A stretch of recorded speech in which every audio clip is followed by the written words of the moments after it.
Welcome to day three of the Persona series. We're taking a look at another persona today, another disability, and she's called Nikita, and she has MS. Is that right, Michelle? That MS. is, yeah. So it's the relapsing and remitting MS. So MS is that it's a neurological condition. So where the immune system it mistakenly attacks the protective covering of the nerve fibers in the brain and the spinal cord. And it's often known as RRMS, another acronym. So relapsing, remitting MS, because the symptoms they just come and go. They come and go in cycles. They flare up or attack, and then they relapse. And that period where those symptoms appear, or even existing symptoms can worsen, can last days, weeks, or even months sometimes. And those common symptoms can really affect study. Things like fatigue, blurred vision, muscle weakness. You can have numbness as well. And again, those cognitive difficulties like that brain fog can make it quite difficult to concentrate. Again, impacting things like reading, note taking, task management, all of those areas of study. And I suppose the most difficult thing about RRMS, I'm going to use the acronym, is Mhm. that after a relapse, those symptoms they can partially improve or they can completely improve, but the student can return to like a baseline of functioning. But again, might only last for maybe a few weeks, a few days, a few months.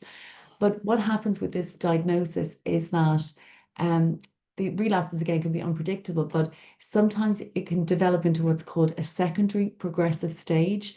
So while there's fewer relapses, there's a gradual worsening of symptoms. So although not everybody experiences this, it can be quite common. So you can imagine, say, for Nikita studying a master's, especially at university, this can bring like a great deal of maybe unpredictability. So well one week and then maybe, unwell or relapsing the next.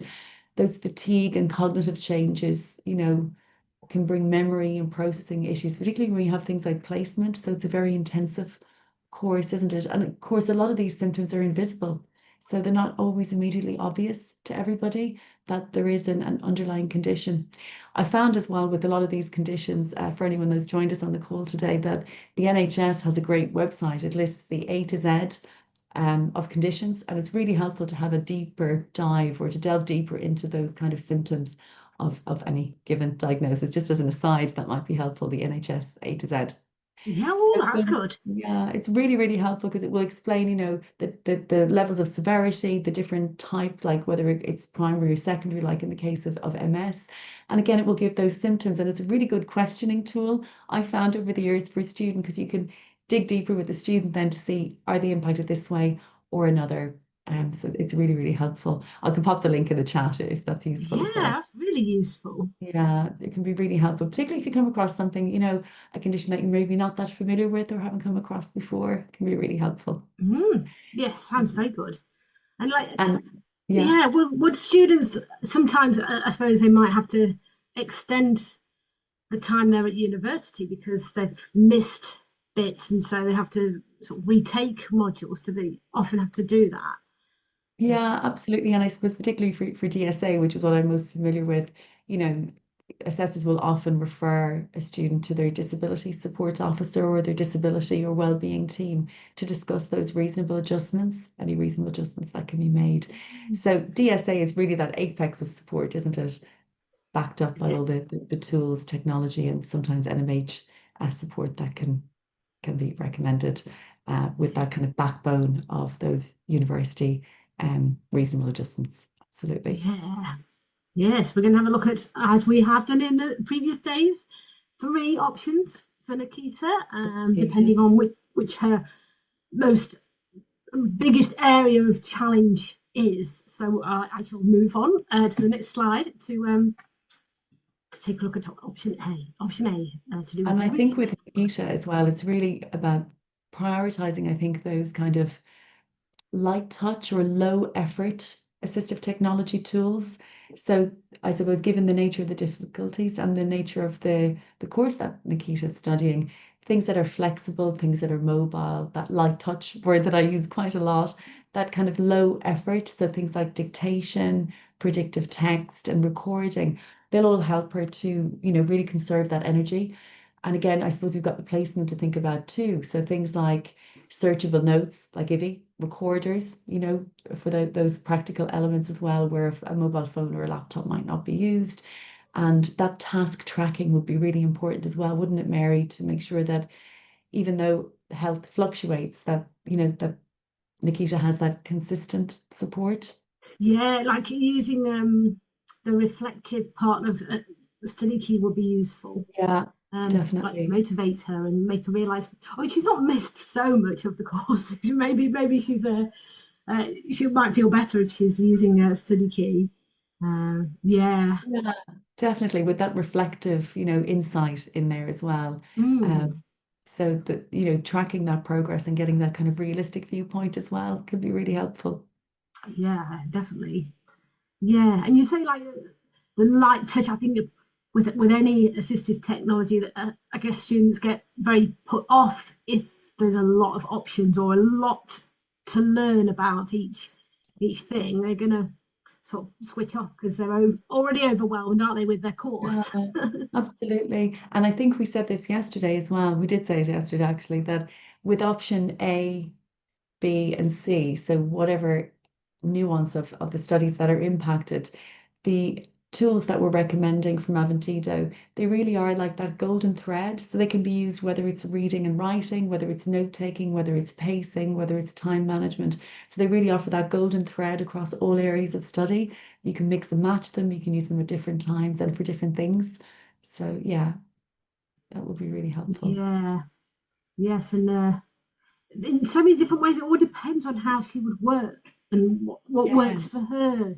yeah, Yeah, because yeah, she might actually be quite quick at typing, but because of the brain fog, uh, yeah. she might need like he to remind her of the words and the vocabulary she uses. So it's be like that. Definitely.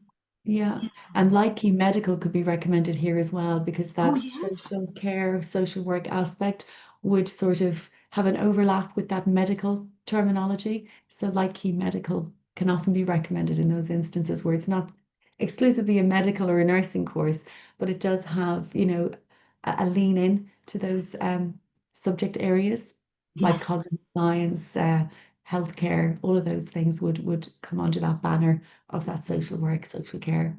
So Yeah, like 'cause you key can would be a good specify one. like which area of medicine you're studying. So, and I'm pretty sure there is a social work area where it will bring up that kind of vocabulary. Yeah, really useful. Yeah, definitely. Even talking about different types of medical conditions. Yes, Yeah. yeah, definitely. Well, shall we move to option B? Here we are. We're when she's on placement and completing tasks. That side of things we're looking at now is option B. Yeah. And again, as I'd said at the start, a social work MA would have that very heavy placement commitment, wouldn't it? And then on top of that, things like reflective essays.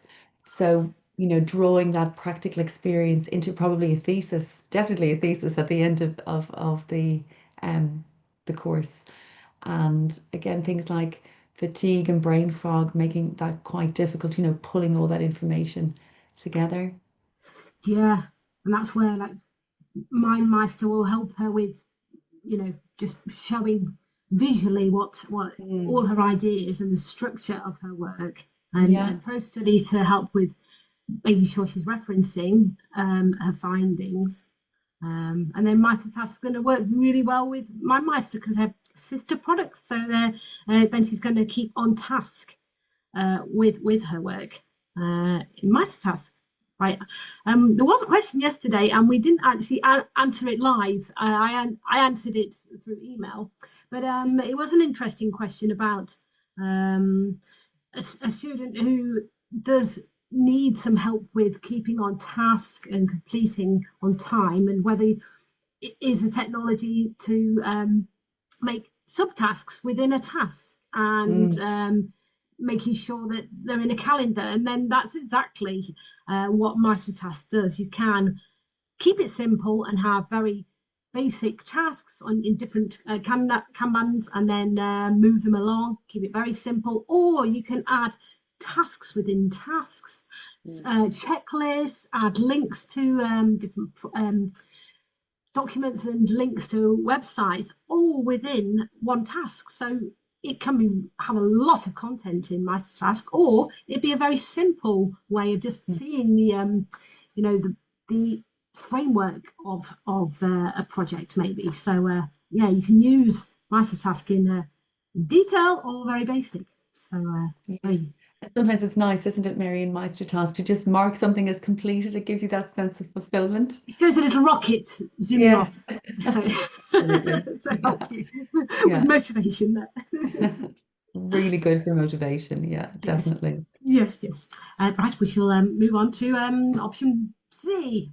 Oh, yeah, looking at her fluctuating energy and note taking. Note taking is hard for anyone, I think.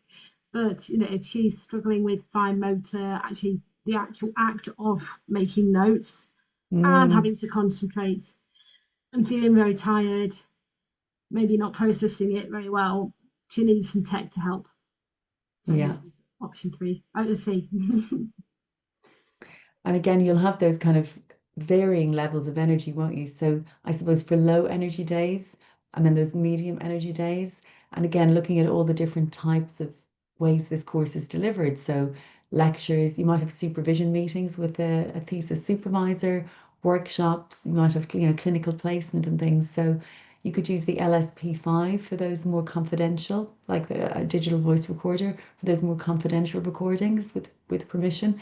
And then, for those medium energy days, using IVI notes, for that more traditional note taking. And that could be justified through a DSA needs assessment based on, the different types of ways the course is delivered and those fluctuating energy levels, those medium good energy days, and then those very low energy days as well, where you might just want to use the voice recorder and just put those flags or markers on the audio.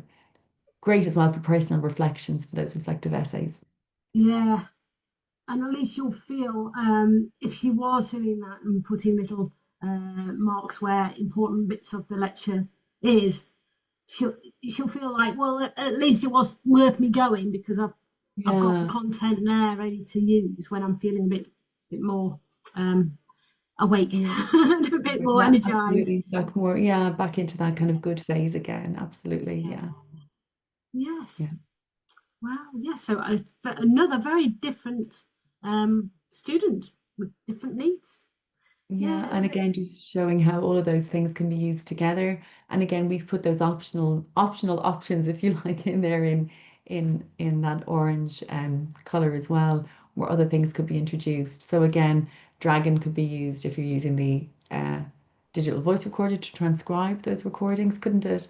And then if you're Yeah. just doing some general typing, you could use Light Key Medical to really speed up that typing and have that predictive option in there. Yeah. It's been so nice to have you, Michelle, join us because yeah, we talk to assessors all the time, but it doesn't you can't get the information you're providing from just talking to people. You've got actual experience of firsthand of talking to all kinds of students, and there's some combinations that I would never have thought would be suggested to a student or a certain type of AT. And I think I've never really thought about using it for that particular disability or that challenge. And so you're definitely opening my eyes to, That's the way you approach a needs yeah. assessment as well. So it's really Yeah, interesting. and it is all about, looking at the condition, listening to the student. And as I said earlier, demonstration is fantastic because you can really, if there are two similar options, we have to be very careful, particularly in DSA, about duplication of support. But Yes. again, if you can justify it and there's a really valid disability related reason to recommend these tools to support a student, in my experience, SFB and SFW have been very open to that once you can justify it. Yeah. Because it's all about those bespoke needs, isn't it? And again, as we said at the start of this series, it's about mixing and matching these tools. So you're not over recommending, but you're looking at using different things in different ways and together to really support that student journey. Yeah. Brilliant. Well, that was Nikita. We'll have a little peep A little peep at who we're looking at tomorrow. In fact, I've forgotten myself. Oh, Mohammed. It's Mohammed who has fibromyalgia, epilepsy, and mood disorder. So, three disabilities or types of disability. And we'll be taking a look at how AT can help him with his studies.